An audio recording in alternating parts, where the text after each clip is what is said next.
yesterday I spoke with Toby Williams from Federated Farmers. They've launched a campaign called SOS Save Our Sheep. With the loss of 1 million sheep apparently a year, we have in just one generation lost over 2/3 of our national flock, reducing from over 70 million in 1982 to fewer than 25 million sheep today.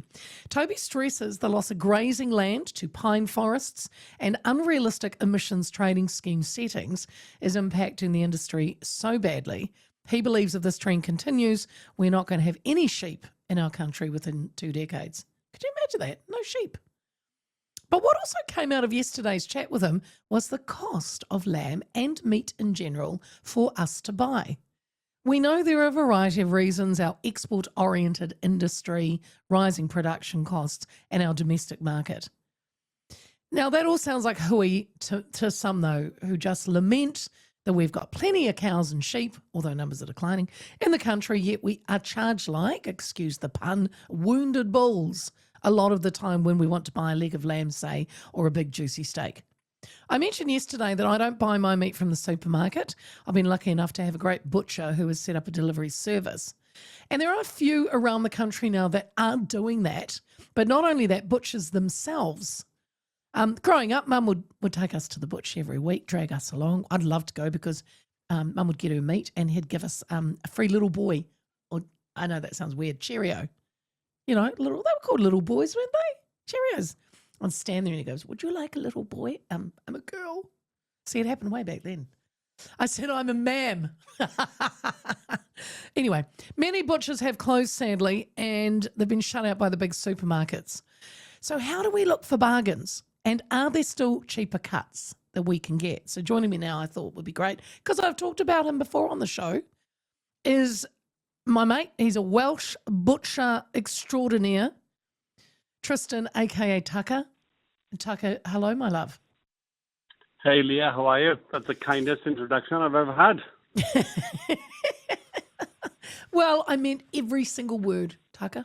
Thank you very much, love. Thank you very much. Very kind of you. We've known each other for a long time, but how long actually have you been a butcher? 38 years. Woo! Jeez, I actually didn't know it was that long. Wicked. Yeah. Yeah, since I left school. Long time, love. Yep. We're losing apparently 1 million sheep a year in New Zealand. Does this mean Wales might be the sheep capital of the world now?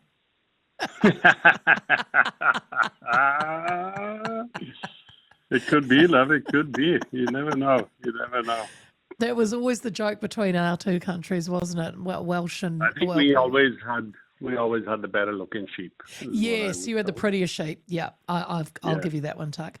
Hey, look, in your line of business, in your 38 years, I mean, but more recently, do you hear from people that kind of lament how expensive meat is? Do they talk to you about that?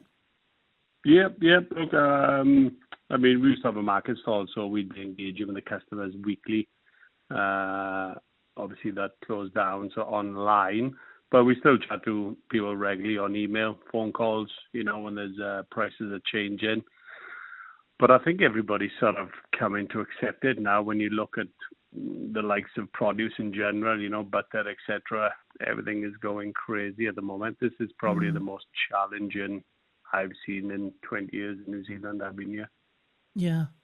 And sadly, Tucker, we have lost many of the little butchers, that I grew up with, and Mum would go to the butchers every week. And so they've been closing for a while because the supermarkets have taken over. But I found that the butchers that have stayed in business, and I don't know if this is rurally, but I know, especially in Auckland, you'll know this, that they've had to become more than what they were when I was growing up. They've now got to supply 100 types of sausages, and they've got to have special cuts of meat. They've kind of turned themselves into specialty butchers. Yeah. It's a great point you make. We had a shop in Ponsonby for quite a while, back in the day. And I remember getting a phone call of a guy, and he said, "Oh, I've just been up to the butcher's. It's closed. I used to get all my T-bone steaks from there. Can't believe it closed." And we'd been closed for 6 months.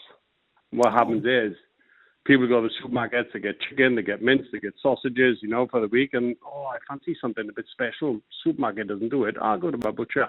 And the poor old butcher is standing there with his hands in his pockets, waiting for somebody to come and buy 2 little special steaks, Yeah, right. So these sort of more rural butchers, I think there's quite a community spirit involved in the local community, going to the butchers, going to veg, and getting their weekly meat shop.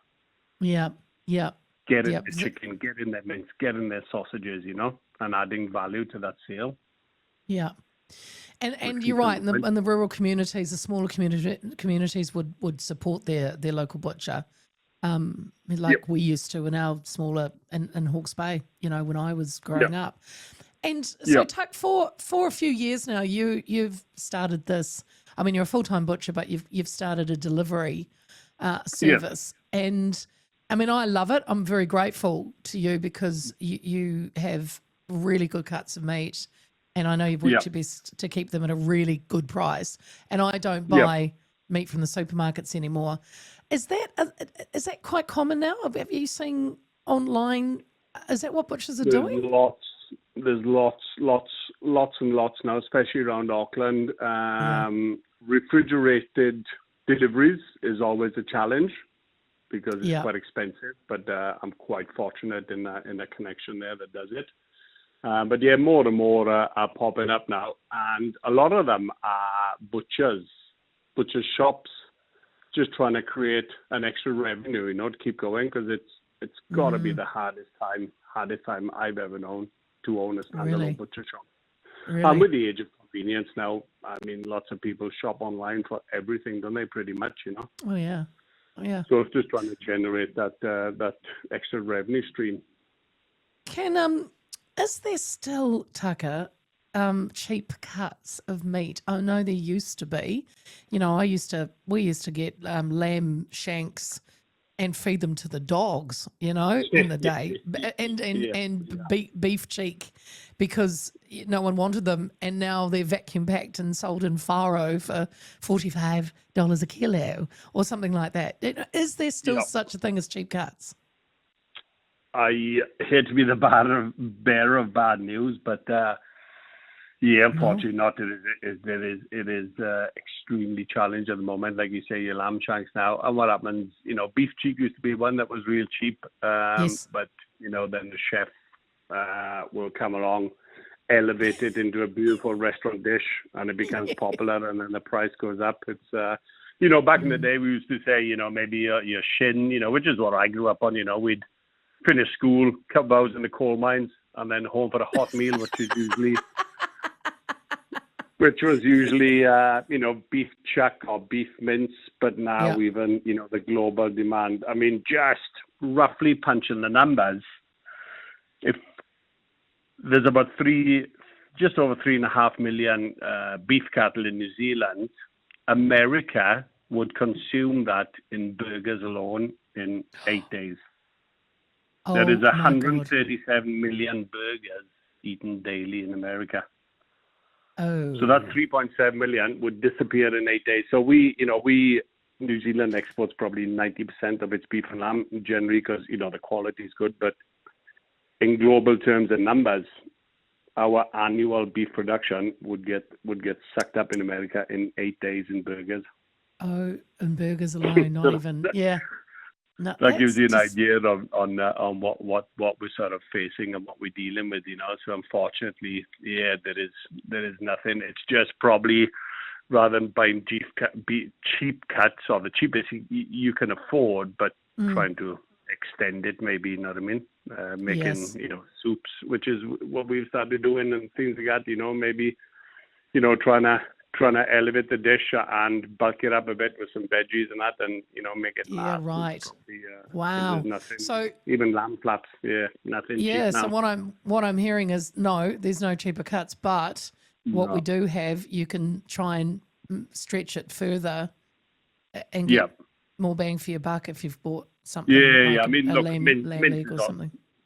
Yeah, mince, mince or sort of maybe a lamb casserole cut to shoulders. Maybe even that's not cheap now. Is making a roast one day and then maybe what's left over, pull it into tomato sauce and pasta the next night, that sort of thing.